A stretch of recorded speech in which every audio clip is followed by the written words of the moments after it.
அனைவருக்கும் இனிமையான காலை நேர வணக்கம். மலர்ந்திருக்கும் இந்த அழகான காலை பொழுதில் இணைந்திருக்கின்றோம் பாண்டவ ஜோதிட நிகழ்ச்சியினூடாக. ஜாதகம் மற்றும் ஜோதிடம் தொடர்பில் நம்முள் ஏற்பட்டுள்ள அடிப்படையான சந்தேகங்களை ஆன்மீக ரீதியில் நிவர்த்தி செய்து கொள்வதற்காக இந்த நிகழ்ச்சி உங்களுக்காக நாங்கள் ஒளிபரப்பாகிறோம். அந்த வகையில் ஆன்மீக பயிற்சி முந்தைய நல்ல பலன்களை அடித்து சென்றுவிடும்.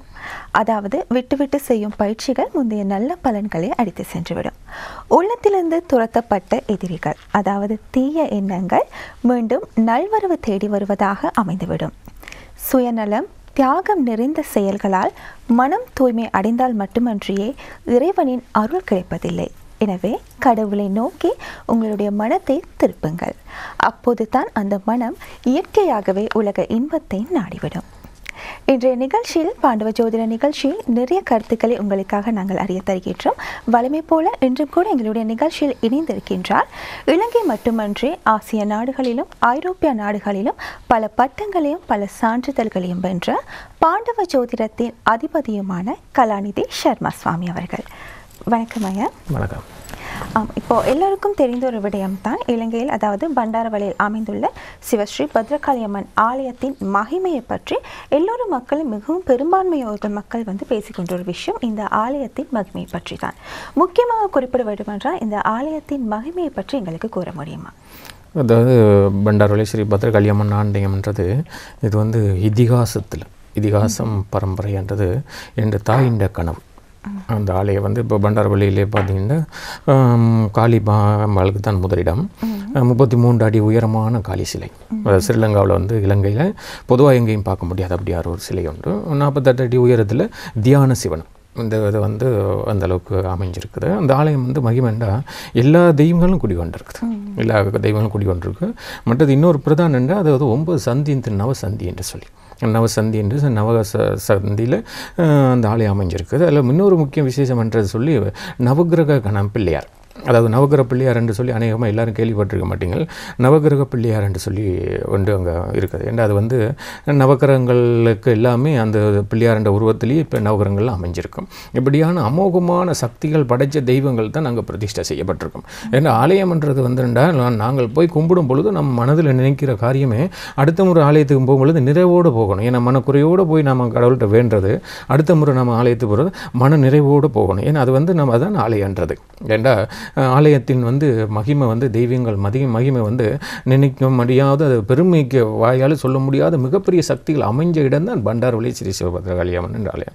இது என்ற தாயாரின் மகா கனவு என்று சொல்லப்பட்டது. அவன் இதிகாசத்தில் எழுதப்பட்டது என்னென்னா, என் பிறவியில் என் ஜாதத்தில் எழுதப்பட்டிருக்கு. அப்படியான நான் பிறவிலேயே இப்படியான ஒரு பூர்வீக ஒரு சொத்து ஒன்று அமைப்பேன் ஆனபடினா என்று சொல்லி அந்த ஆலயம் என்னால் அமைக்கப்பட்டது. இந்த ஆலயத்தை இன்றைக்கி கோடிக்கணக்கான மக்கள் சந்திக்கிறாங்க. வெளிநாட்டில் இருந்து மக்கள் கும்பிடுவாங்க. அந்த ஆலயத்தின் மகிமை மிக்க நிறைந்த ஆலயம் பண்டாரவளை ஸ்ரீ பத்ரகாளியம்மன் ஆலயம். அந்த ஆலயத்தில் நிறையவே நன்மை நடக்கும். பக்தர்கள் நிறைய நேர்த்திகள் அவர்கள் உள்ள குறைகள் அந்த ஆலயத்தில் ஆடி வைத்தாலே போதும் மனசில் உள்ள குறைகள் நிவர்த்தியாகும். எல்லா குறைகளுமே நோய் நொடியாக இருந்தாலும் சரி, அவர்கள் புத்திர வாக்கியமாக இருந்தாலும் சரி, அவர்களுக்கு தொழில் வாய்ப்பாக இருந்தாலும் சரி, கல்வியாக இருந்தாலும் சரி, விவாகமாக இருந்தாலும் சரி, எந்த ஒரு கர்ம காரியமும் இவ்வளோ காலம் நடைபெறாத அந்த ஆலயத்தில் கும்பிடாத பக்தர்கள் கும்பிடணும். ஆலயத்தில் மிகப்பெரிய சக்தி ஆசி அவர்களுக்கு கிட்டது. ஏன்னா அப்படியான மகிமையான ஆலயம் தான் இந்த எங்கட பண்டாரவளை ஸ்ரீ சிவபத்ரகாளி ஆலயம். இருந்த போதெல்லாம் ஒன்று சொல்லுவாங்கள்ல, நான் பிறந்த போதுண்டா எதையாவது ஒன்று விட்டுட்டு தான் செல்லணும்னு சொல்லி. ஆனால் அப்படின்னா இறந்த நம்மளோட உடம்பு அழிஞ்சிடும், ஆன்மா அழியாது. ஆனால் இருந்தாலும் என்னென்னா நம் பேர் அழியாத வண்ணம் ஒரு காரியத்தை நம்ம செய்துட்டு தான் நம்ம ஆயுள் முடிவு வரையும் செய்யணும் என்று சொல்லி குறிப்பிடப்பட்டுள்ளது.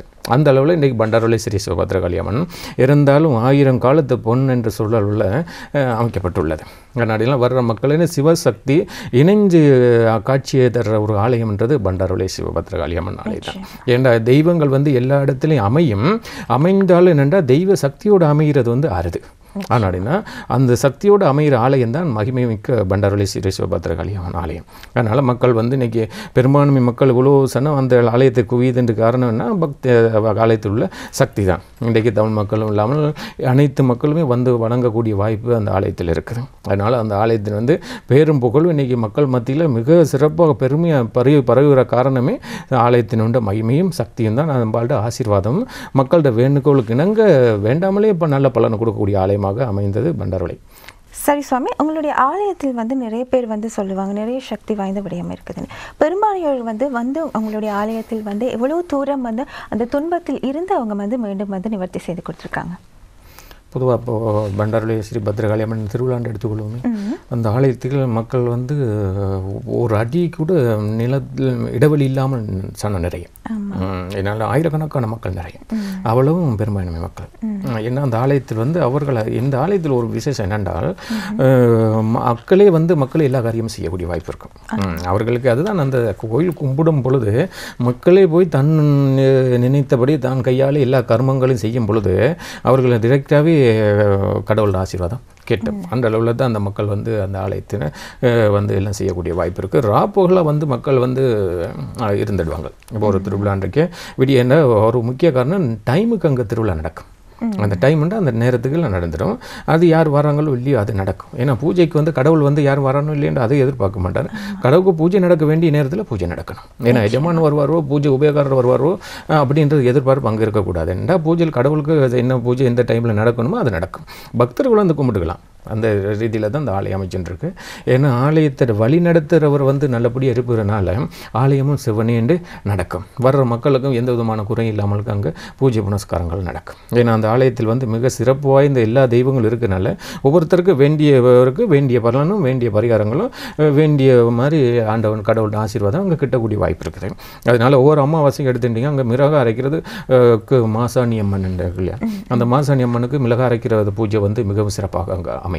அதனால் வந்து ஒவ்வொரு பக்தர்கள் வந்து அந்த மாசாணி அம்மனில் மிளகாய் அரைக்கலாம். மிளகாய் அரைக்கிறதுக்கு காரணம் என்ன, மிளகாய் ஸ்ரீலங்காவில் வந்து அது வந்து பெரிய தெளிவாக மாசாணி அம்மனுக்கு வந்து மாசாணி அம்மன் மகிமை விளங்காது.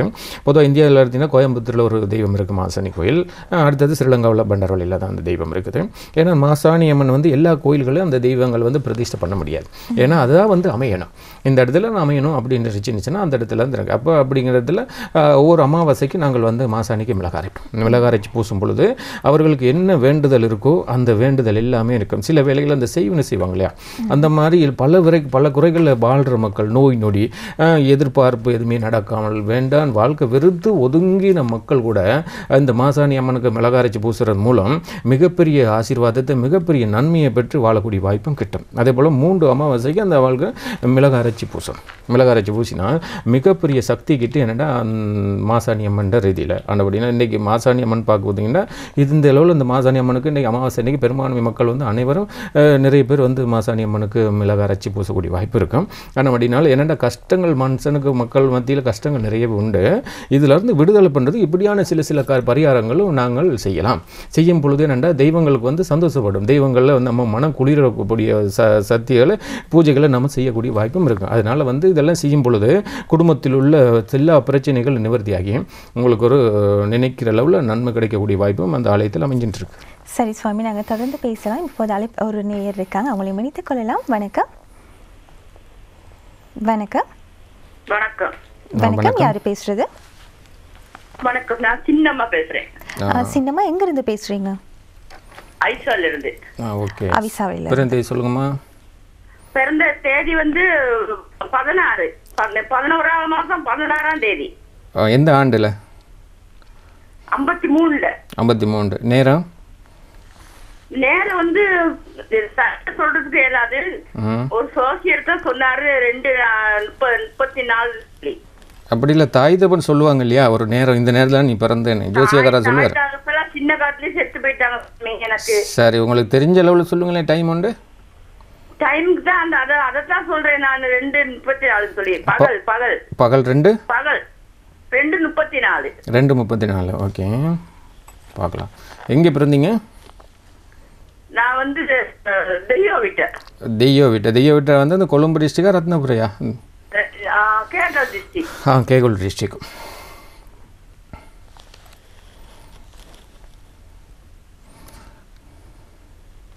ஓகே, நீங்கள் புனர்பூச நட்சத்திரம் கடக ராசியில் பிறந்திருக்கீங்க. மீன ராசி இல்லைங்களா? மீன ராசிக்கு மீன ராசி கிடையாது, மீன லக்னம். மீன லக்னம். லக்னம் வேற ராசி வேற. அது எல்லாம் தெளிவாக தெரிஞ்சுக்கொள்ளணும். ஆனபடினா இல்லைண்டா ஜாதகன்றது வந்து அதான் இப்போ வந்து என்ன நீங்கள் கொடுத்த டைமும் பிள்ளை என்று சொல்லி என்னது தான் பாண்டவ ஜோதிடம் சொல்லுது. ஆனபடினால் நீங்கள் சரியான டைம் வந்துடுங்க. 11 மணி 10 நிமிஷத்துக்கு பிறந்திருக்கிறீங்க. அதை எழுதி கொள்ளணும். ஏன்னா நீங்கள் காலையில் வந்து 11 மணி 10 நிமிஷத்தில் வந்து கிழக்கு திசை பார்த்து பிறந்திருக்கிறீங்க. இருந்தாலும் புனர்பூச நட்சத்திரம் 1ஆம் பாதத்தில் கடகராசியில் பிறந்திருக்கீங்க, மீன லக்னத்தில் பிறந்திருக்கிறீங்க. ஆனால் இருந்தாலும் என்று சொன்னால் நீங்கள் தனியாக தான் வாழணும்னு சொல்லி ஜாதகம் சொல்லுது. அதாவது எந்த விதமான யாரோட உதவியும் இல்லாமலுக்கு தனியாக வாழணும். இதனால உடம்புல வந்து நிறைய நோய் நொடிகளோடு வாழக்கூடிய வாய்ப்பு வரும். நிறைய நோய் நொடிகள் தான் இருக்குதான். அதான் நிறைய நோய், ஒரு வருத்தங்கிறது கிடையாது, நிறைய வருத்தங்கள் வந்து உடம்புல சேர்த்துக்கிட்டு வாழக்கூடிய வாய்ப்பு உங்களுக்கு இருக்குது. இந்த நேரத்தில் வந்து தான் வருத்தத்தில் படுத்தாலுன்னு ஒரு தண்ணி கொடுத்துக்கிறது கூட ஒரு ஜீவன் கிடையாது என்ற நிலைமையில் நீங்கள் வாழணும். ஆனால் இருந்தாலும் என்று சொன்னால் இந்த வருத்தத்தில் வந்து யார்ட்டையும் சொல்லி பரிகாரம் இது வரைக்கும் பண்ணிக்கவும் முடியல. ஆனால் இருந்தாலும் தன் மனசில் ரொம்ப வேதனையில் இருக்குது. இந்த வேதனையினாலேயே ஒரு நாள் செத்து வாழக்கூடிய வாய்ப்பும் இருந்துட்டு இருக்கு. ஆனால் எதிர்காலம் உங்களுக்கு வந்து நல்ல காலமாக இருக்க கொஞ்சம் காலம் இன்னும் இருந்தாலும் கால் மூலம் சில நரம்பு சக்திகள் வந்து நரம்புகள் சக்தி இழந்திருக்கு. கால் நடக்கிறதுக்கு வாய்ப்பு இல்லையா? இருந்தாலும் நரம்பு சக்திகள் இழந்துட்டு இருக்கு. போதிய அளவு நன்மையாக இல்லை. இந்த நேரம் வந்து உங்களுக்கு நன்மையாக இல்லை. இருந்தாலும் எதிர்காலம் வந்து நல்லபடியாக வாழக்கூடிய வாய்ப்பு இருக்குது. இருந்தாலும் உங்களுக்கு முடிஞ்சதுன்னு சொன்னால் ஒரு நாளைக்கு நீங்கள் பண்டாரவளைக்கு வந்து அம்பாள்கிட்ட கும்பிட்டு அம்பாள் தரிசனம் பெற்று உங்களோட மனசில் உள்ள காரியங்கள்லாம் நினைவு பிரச்சனையெல்லாம் அம்பாள்கிட்ட விட்டுட்டீங்கன்னா நல்ல ஆசீர்வாதம் பெற்று கொஞ்சம் காலம் சரி நல்லபடியாக வாழக்கூடிய வாய்ப்பு உங்களுக்கு இருக்கு.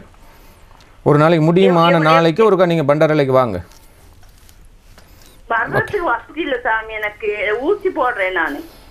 இதை தான் இவ்வளோ நேரம் நான் சொல்லிகிட்டு இருக்கேன். ஏன்னா உடம்புல வந்தவனுக்கு இவ்வளோ வருத்தம் இருக்குன்னா நோயினே ஒரு நாள் செத்து வாழணும்னு தான் சொல்லிகிட்டு இருக்கேன். கடவுள்கிட்ட என்றைக்காவது ஒரு நாளைக்கு நான் வரணும்னு வேண்டுனா அந்த வலியை கடவுள் உனக்கு வலியை வகுத்து கொடுப்பார். வாழ்க்கையில் வந்து ரொம்பவே நிறைய நீ கஷ்டங்களை அனுபவிக்க வேண்டியிருக்கும். மேலே வர வந்து நீ வந்து கோயிலுக்கு வாங்க ஒரு நாளைக்கு. அதில் வந்து உங்களோட ஜாதகத்தை விரிவிச்சு நான் பார்த்து சொல்லிவிடுவேன். ஓகே, நன்றி, வணக்கம். நன்றி சீனம்மா. உங்களுடைய ஜாதகத்தில் ஏதாவது பிரச்சனைகள் இருந்தால் நீங்கள் நேரடியாக வந்து பண்டாரவளிக்கு சென்று உங்களுடைய ஜாதகத்தில் உள்ள பிரச்சனைகளை நிவர்த்தி செய்து கொள்ளக்கூடியதாக இருக்கும். அதே சமயத்திலேயே நாங்கள் ஆரம்பத்தில் பேசியிருந்தோம், ஆத்மா என்பது அழிவு இல்லாதது. இப்போ நாங்கள் இருந்ததுக்கு பின்பு வந்து எங்களுடைய ஆத்மா பரமாத்மாவுடன் லயித்து விடுகிறது என்பது ஒரு கூற்றாக இருக்குது. இந்த கூற்று வந்து உண்மையான ஒரு கூற்றா? இல்லை, பொதுவாகவே இப்போ நான் நேற்று கூட ஒரு ஜாதகம் பார்த்தேன்னா அந்த ஒரு பெண்ணுகின்ற ஆன்மான்றது வந்து புனிதமானது. மனித உருவம் வந்து பொய்யானது. அது வந்து உருவ உடம்பு. இப்போ பொதுவாக இந்த உடம்பு யாருன்றது கூட நமக்கு தெரியாது. நம்ம எதுக்கு இப்போ பூமியில் பிறந்த ஜனிச்சோம், எதுக்கு வாழ்ந்துட்டு இருக்கோன்னு கூட தெரியாமல் தான் வாழ்ந்துருக்கோம். ஆன்மா தான் நம்மளை வந்து ரன்னிங் பண்ணுது. அதாவது நம்மளை நடந்து செல்லுது. இப்போ பொதுவாக வந்து ஆன்மான்றது வந்து சரீரம் ஒரு நல்ல நிகழ்வு நடக்கும் பொழுது ஆன்மா வந்து சரீரத்தை விட்டு வெளியில் வந்து கேட்கும். அந்த கேட்கும் பொழுது என்னென்னா ஒருத்தர் சொல்லும் பொழுது அந்த நமக்கு காதுக்கு இனிமையாக நம்ம கேட்டுருக்கோம், அமைதியை கேட்டுருக்கோம். அந்த நேரம் ஆன்மா வந்து வெளியில் நிற்கும். வெளியில் நின்று வந்து இதை என்ன அளவு ஏற்றுக்கொள்கிறாங்க, இந்த ஆன்மாவுக்கு ஒரு மதிப்பு கொடுக்குறாங்கன்னா இல்லைன்னா ஆன்மாவை வந்து மதிக்காமல் தன் உடம்பு ரசிக்கிறாங்களா என்றது வந்து ஆன்மா வந்து கவனிக்கும். இதனால் வந்து இறந்த பிறகு சில அமனுஷ்ய தோஷங்கள் வந்து அவர்கள் சில கர்மங்கள் அனுபவிக்க வேண்டிய வர காலம் என்னென்றால், இப்போ நம்ம பிறந்த காலத்திலும் மனுஷனுக்கு ஆசை என்று சொல்லி கொண்டு வரணும் இல்லையா? இந்த ஆசையில் மனிதனை பொறுத்து நிறைய ஆசை இருக்குது. யாரையும் கொண்டு சரி அவன் உள்ள சொத்தெல்லாம் பறிச்சுட்டு வாழணும்னு சொல்லி வாழ்வாங்க இல்லையா? பொதுவாக ஆசையிலேயே வாழ்கிறவன் நிறைய பேர் இருக்காங்க. அதாவது தனக்கு போதும் என்று சொல்கிறவன் கொஞ்சம் பேர் தான் இருப்பாங்கன்னா அந்த ஆசைகளாகப்பட்டதுன்னா இறந்த பிறகு வந்து அவன் வந்து அபாய வாழ்க்கையை வந்து அனுபவிக்கக்கூடிய காலம் வரும். அந்த ஆன்மா வந்து என்னென்னா ஆன்மாவுக்கு வந்து எந்த ஒரு அழிவுமே கிடையாது. ஆன்மா வந்து உடம்பை விட்டு பிரியும் பொழுதும் கூட அது வந்து வேறொரு உடம்புக்குள்ளே போயிட்டு அந்த ஆன்மா வந்து அந்த ஜீவனால் எல்லாம் வல்ல சிவனால் கொடுக்கக்கூடிய ஆன்மா தான் நமக்கு. அந்த ஆன்மா மூலம் ஜீவராசிகள் வாழக்கூடிய உடம்புக்கு ஒரு மிக புத்துணர்ச்சி வந்து வாழக்கூடிய வாய்ப்பு இருக்கும். ஆனால் நாங்கள் பிறந்த உடனே என்னடா முதலாவது நாம் இன்றைக்கு பொதுவாக இன்றைக்கு நாங்கள் சாயந்தரம் நம்ம எல்லா கடமைகளும் முடித்து நம்ம நித்திரைக்கு செல்லும் பொழுது கடவுளுக்கு மிகப்பெரிய நன்றி சொல்ல வேண்டும். ஏன்னா அந்த நன்றி சொல்வது வந்து ஆன்மாவுக்கு ஏற்றுக்கொள்ளும். ஏன்னா ஆன்மா வந்து நாம் உறங்கிய பொழுது ஆன்மா வந்து வெளியில் வந்து நம்ம என்ன கர்மங்கள் செய்தோமோ, நல்லது கெட்டது செய்யமோ, எதை செய்தோமோ அது எல்லாமே அவள் கணக்கிடப்பட்டு நமக்கு விடிய காலத்தில் வந்து ஆன்மாவின் கருத்து கணிப்பு நன்மையாக இருந்தால்தான் நமக்கு இந்த உடம்புக்குள்ளே வந்து ஜீவன் மீண்டும் வரக்கூடிய வாய்ப்பு உண்டு. இல்லை என்று சொன்னால் அவர்கள் கணிப்பு பிழையாக பட்டால் மரணமே நிகழும் என்று சொல்லி ஆன்மா சொல்லுது. ஆனால் அப்படின்னா ஒவ்வொருத்தரும் ஆன்மாவுக்கு மிகப்பெரிய மதிப்பை கொடுத்து வாழ வேண்டியவருக்கும் சரீரத்துக்கு கொடுக்குற மதிப்பு மரியாதை விட ஆன்மாவை மதிக்கிறதுக்கு நடந்து கொள்ள வேண்டும். ஏன்னா ஆன்மா தான் ஒரு மனிதன் வந்து வழியில் நடத்தி செல்லக்கூடிய மிகப்பெரிய சக்தி வாய்ந்த ஜீவராசி ஆன்மா தான். நிச்சயமாக சுவாமி, நாங்கள் தொடர்ந்து பேசலாம். இப்போது வந்து உங்களுடைய ஜாதகத்தில் ஏதேனும் பிரச்சனைகள் இருந்தால் நீங்கள் எங்களுக்கு அனுப்பி வைத்துக் கொள்ளக்கூடியதாக இருக்கும். தபால் மூலமாக அனுப்பி வைக்க விரும்பினால் பாண்டவ ஜோதிடம், வசந்தம் டிவி, விக்ரமசிங்கபுரம், பத்திரமுல்ல என்ற முகவரிக்கு உங்களுடைய ஜாதக பிரதி மற்றும் அடிப்படை விவரங்களுடன் எங்களுக்கு அனுப்பி வைத்துக் கொள்ளக்கூடியதாக இருக்கும். அதே சமயத்தில் மின்னஞ்சல் மூலமாக இணைய விரும்பினால் pg@vasantham.lk என்ற மின்னஞ்சல் மூலமாக கூட உங்களுடைய ஜாதக பிரதியை எங்களுக்கு அனுப்பி வைக்கலாம். தொலைபேசி மூலமாக முன் அனுமதியை பெற்றுக்கொள்ள விரும்பினால் அதற்கான தொலைபேசி இலக்கத்தை இப்போது உங்களுக்காக அறிய தருகிறேன். 07732270005 அல்லது 05722245592 அல்லது 05722245591 அல்லது 05722345591 என்ற தொலைபேசி இலக்கங்கள் மூலமாக கூட உங்களுடைய முன் அனுமதிகளை பெற்றுக்கொள்ளக்கூடியதாக இருக்கும். நாங்கள் ஆரம்பத்தில் வந்து இந்த ஜாதக கணிப்பு பற்றி நாங்கள் பேசியிருந்தோம். இப்போ பொதுவாக நிறைய பேருக்கு அவங்களுடைய பிறந்த திகதி வந்து தெரியாமல் இருக்கும். அதே நேரத்தில் அவங்களுடைய பிறந்த நேரம் வந்து சரியாக தெரியாமல் இருக்கும். இந்த நேரம் திகதி வந்து தெரியாமல் இருந்தால் ஜாதகம் கணிப்பது வந்து இலகுவாக இருக்குமா? பொதுவாக பாண்டவ ஜோதிடம் கரெக்டான டைம் தரும். பொதுவாக வந்து நாம் பிறந்த உடனே நம்மளுக்கு நேரம் கைரேகையில் வந்து எல்லா ஜாதகங்களிலும் இருக்குது, கிரகங்கள் அமைஞ்சு இருக்கு. இது வந்து கைரேகையில் இருக்குது. பொதுவாகவே இப்போ நம்ம ஒரு பொண்ணுக்கு பேசணுன்னா அதுக்கு வந்து யாரோ தாய் தப்பன் கொடுத்த டைமும் தெரியாது, யாரோ ஒரு கொடுத்த டைமில் தான் வாழுது. அதனோட ஒருத்தருக்கு ஜாதகம் பிழைச்சுன்னு சொன்னால் டோட்டலாக வந்து வாழ்க்கையே பிழைச்சிடும். அப்போ வாழ்க்கையை பிரச்சனைன்னு சொன்னால் அவங்களுக்கு வாழ்க்கை எப்படி வாழ்கிறோம் அப்படிங்கிறது வந்து தெரியாமல் போயிடும். இப்படி தான் வாழன்றதை விட எப்படி வாழலான்ற ரீதியில் போயிடுவாங்க. அதனால் வந்து அவங்களுக்கு வந்து கடவுள் நம்பிக்கை இல்லாமல் போய்டும், ஜாதக நம்பிக்கை இல்லாமல் போய்டும். பல வழியிலையுமே பல சிக்கலான நிலைமையில் தான் அவங்க வாழ வேண்டியிருக்கும். காரணம் ஜாதகம் பிழைச்சதுனால. சரியான நேரம் இல்லை என்று சொன்னால் ஜாதகம் வந்து அவங்களோட வாழ்க்கையை ரொம்ப பிழைச்சிடும். ஏண்டா கிரகாதி பலன் பொதுவாக இன்னொன்று சொல்லுவேன்னா, இப்போ நிறைய பேர் வந்து நிறைய ஜாதகங்கள் நான் வர்ற காலண்ட அந்த ஜாதக கட்டங்களில் மேலே சில ஜோதிடர் வந்து அதை கிறுக்கி அதில் எழுதி அதில் சிக்கல் பண்ணி அனுப்புவாங்க. அதாவது அது ஒரு சொல்ல விரும்பின என்ன காரணம்னா, ஜாதகம் பார்க்க வந்தால் இப்போ ஒரு ஜாதகத்தை பார்த்துட்டு அப்புறம் நம்ம வேறே அதை எழுதி பலன் சொல்கிறது வந்து மிக விசேஷமானது. அந்த ஜாதகத்தில் மேலேயே அந்த கட்டங்கள் மேலே எழுதும் பொழுது அந்த ஜாதகருக்கு மிகப்பெரிய பாதிப்புகள் வரும். என்ன காரணம் என்று சொன்னால், கிரகங்கள் வந்து ஒரு கட்டத்திலேருந்து 12 கட்டங்கள் வந்து அந்த 12 கட்டம் வந்து 13வது கட்டம் மாதிரி வரும் பொழுது ஒரு கோடு போட்டால் அந்த கட்டத்தில் வந்து ஜாதகர் வந்து மிகப்பெரிய ஒரு பாதிப்பை அவர் ஏற்படுத்தக்கூடிய வாய்ப்பும் வரும். சரி சுவாமி, நாங்கள் இப்போ அழைப்பில் எங்களுக்கு ஒரு நீங்க இருக்கேன், அவங்களை இணைத்துக் கொள்ளலாம். வணக்கம். வணக்கம், சொல்லுங்க. வணக்கம். எங்கேருந்து பேசுறீங்க? நான் ரத்னபுரியிலிருந்து பேசுறேன். ஓகே, பிறந்தேதி சொல்லுங்க. பிறந்தேதி சொல்லுங்க. 1996 சாமி, 3ஆம் மாதம் 20ஆம் தேதி. ஓகே. நான் பிறந்தேன் புதன்கிழமை. நேரம் 10 மணி அளவு, சபைக்கு 10 மணி கோயிலுக்கு வைக்கிறாங்க சாமி. நான் பிறந்தேன் சாமி 10 மணிக்கு. நீ பிறக்கிற பூஜை வச்சாங்க? பூஜை வச்சாங்க. எங்கே பூஜை வச்சாங்க? இங்க எங்க ஊர்ல திருவிழா. டைம் எந்த டைம் அது?